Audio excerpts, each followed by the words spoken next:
Hi, and welcome to the turbocamaro.ca video. Today we're going to be installing a tachometer in our 67 Camaro. This is going to be kind of a unique installation because it's going to be done in a spot I don't think anybody's really done before, or at least not that I can find. It is a Equus Pro 6088 8000 RPM tach.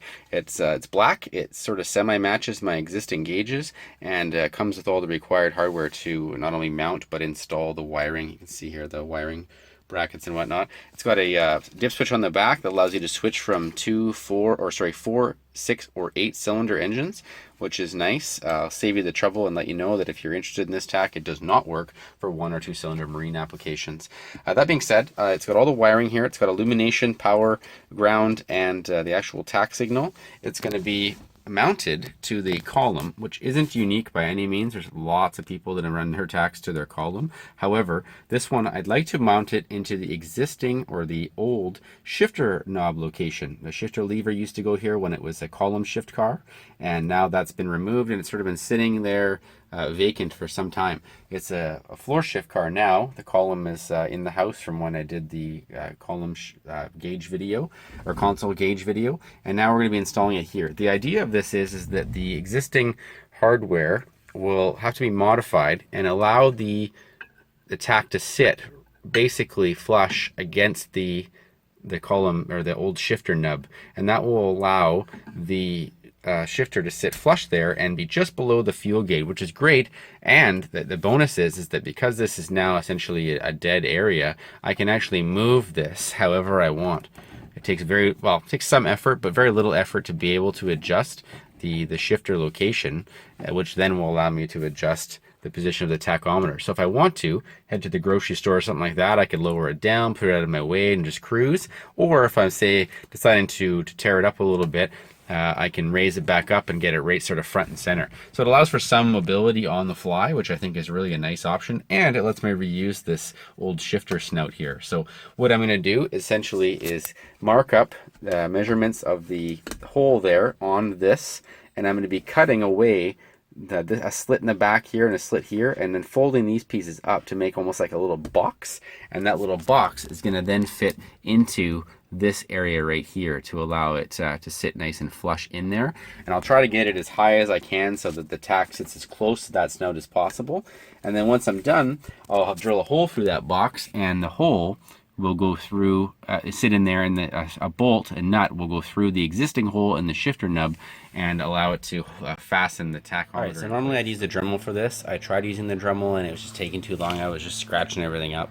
So I'm going to use the grinder. Got a pretty thin, small disc here that should work well. So as you can see here with the cuts, it looks kind of messy, but you can see the shiny bit here. I'm going to cut in from this side along the crease, and then I'm going to cut in along this side from the crease, and then these other lines here, I'm going to use those as kind of like references for that's the box that's going to it's going to fit in, and then this here, these lines are going to be where I'm going to fold the metal up so that it can push into that slot.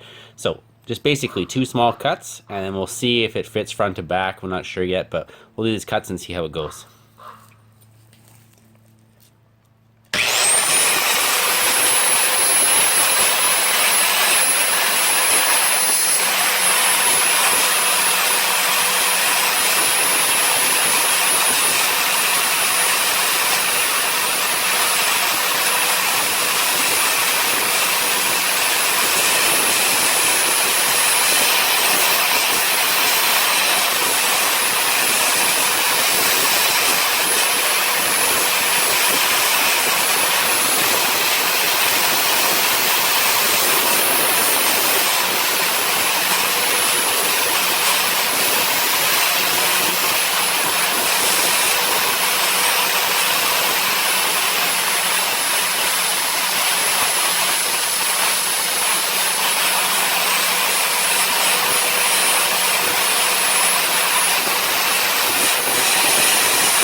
Not the greatest and cleanest job with the grinder, but that being said, it's pretty much exactly what I wanted for now. I'm going to then now try to crease this area here and fold these up to make like a little box. All right, so this is what we ended up with. You can see here I did exactly what I said, and I cut the edges. I folded them up. I had to kind of cut and recut a bunch of times. Then I actually shaved the side of the mount, as you can see here on the edges, just to make it kind of a uniform going down to that little bracket there. And then I drilled a hole in the side of it. You can see there, maybe, hole in the side of it. I think a 3/16 hole, and it goes right through both sides.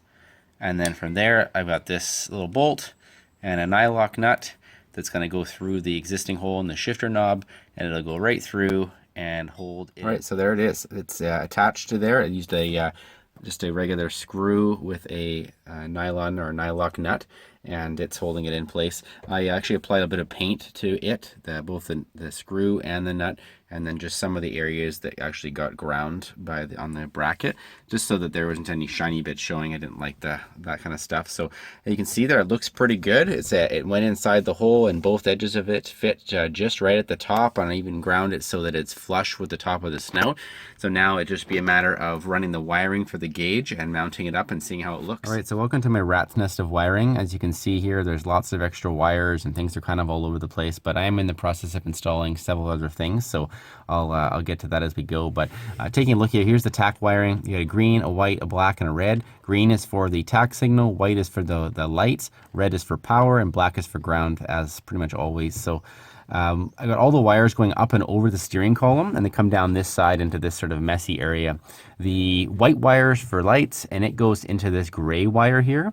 Gray wire is actually originally installed in the steering column harness for the shift indicator light. It would say, like, you know, park, neutral, reverse, drive, whatever, that light for that. So it's no longer being used, of course, because it's a floor shift car now. So I just pulled it out and just chopped it and spliced it into the tach and some other things. And then the black wires for ground, it goes to the base of the steering column where the neutral safety switch is. I just put a little hoop connector on it and put it there. The red wire is the accessory power. It goes up and over into this sort of mess of other red wires. It goes into the accessory fuse box switch right there, and then it's split into two for something else again, and it's just right here, this wire. So I just sort of made a little split with some heat shrink tubing, and I got that split. And then the green wires for the actual tach signal, again, up and over. Probably pick it out here, it's right there. It goes kind of and disappears into the firewall right there. So what happens through the firewall, I'll try to show you here. Mind the shaky camera. It comes out of the firewall right down in here. As you can see it, probably right about there. Goes into this black tubing here. Goes all the way along, goes underneath the windshield wiper motor, and then through the wired channel. And then it comes out of the wire channel right there and comes down right to here. And I had to extend it because the provided wire wasn't quite long enough. I just extended it right here. It's actually pretty tough to tell unless you know what you're looking for. I used the heat shrink tubing, happened to have green, which was nice, and continued with another piece of green wire that comes along and then breaks off right here and disconnects close to the distributor. Now this distributor, it's an HEI distributor. It's not a stock distributor for this motor. It is one obviously correct for the motor, but not something that GM provided. I think it was an eBay a $70 special, but it's been going strong for a little over a year now, no issue. So you take the connector that's in the kit and you connect it with heat shrink tubing if you have. Electrical tape would work fine, and then you just plug it into the underside of the tap. There we go. So I've got blue lights there, and then this is white for now. We'll see if we can go about changing the color of the light at some point, but white is totally fine for me. So the tach is installed. It's wired fine, and we'll have to test it out once the car is all right, let's take one last look at this before we shut it down. I've got the tach kind of mounted up in front of the fuel gauge right now, and you can see with the fact that it used to be a column shift, I can rotate this around. Obviously it makes it go sideways if you do that, but because of the pivoting design of the mount, you can actually turn it very easily and it stays nice and tight. So seeing that there, it looks great down there, but if you want it front and center, you just rotate it back up and turn. and that's it. You got yourself a adjustable tach on the fly.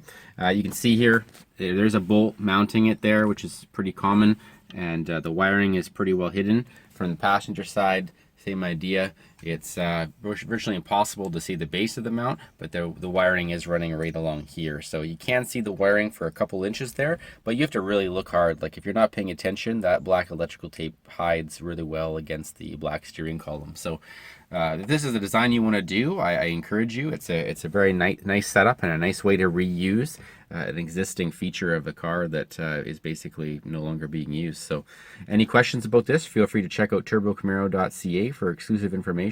Otherwise, subscribe to this YouTube channel, as there's going to be tons of new videos coming out soon. Thanks for watching.